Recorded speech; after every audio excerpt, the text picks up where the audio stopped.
कुछ शिकारी आसमान तक पहुंचने के लिए पंखों के मोहताज नहीं होते। एक अफ्रीकन रॉक पाइथन लगभग 3 मीटर लंबी मांसल देह के साथ पत्तों के बीच सरकती हुई गर्मी का पीछा कर रही है।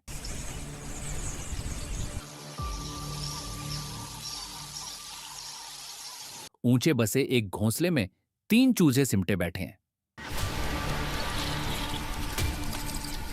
उनके पास ताकत नहीं, सिर्फ नुकीली चोंच और आदिम फुफकार है। अजगर पेड़ पर चढ़ता है, डाल पर फिसल कर घोंसले तक पहुंचता है।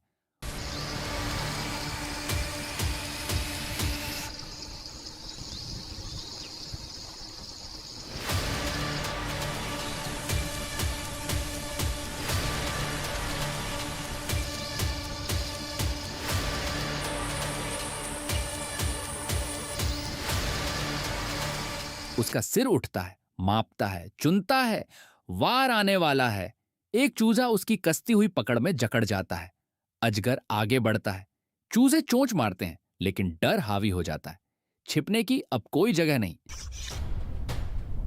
तभी आसमान टूट पड़ता है।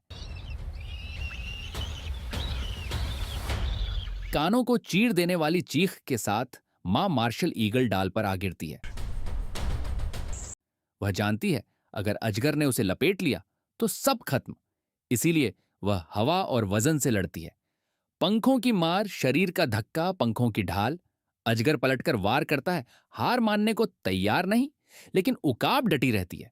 चूजे उसके पीछे सिमटे हैं। उसके पंजे और ताकत सांप के सबसे नाजुक हिस्से को निशाना बनाते हैं।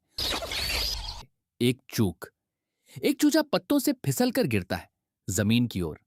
धूल में गिरकर वह बेहोश सा हो जाता है। पास ही एक सियार सूंघता है और एक झटके में उसे अपना बना लेता है। प्रकृति ने जो खोया उसे धरती ने निगल लिया। ऊपर मां गिनती है और समझ जाती है कि संख्या घट चुकी है। गिरने का पल उसकी आंखों में फिर से कौंधता है।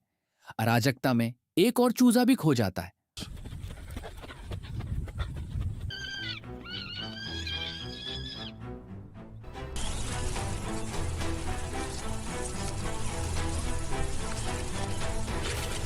आखिरकार वह अजगर को पीछे हटने पर मजबूर कर देती है।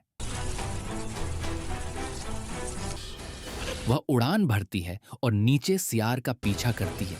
पीछा मैदानों में दौड़ता है जब तक सियार बिल में गायब नहीं हो जाता। उकाब अंधेरे में चीखती है, एक खाली विरोध। उसे अब भी अपने बचे हुए बच्चे को खिलाना है। पास ही एक मीरकेट कॉलोनी रेत खोद रही है। एक चौकीदार चौकन्ना है। आसमान में उकाब को देख खतरे का संकेत फैलता है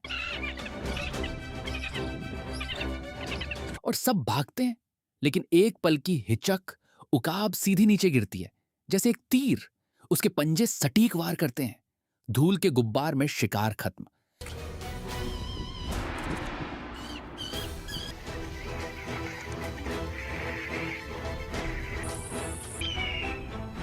वह अपने शिकार को लेकर घोंसले की ओर लौटती है।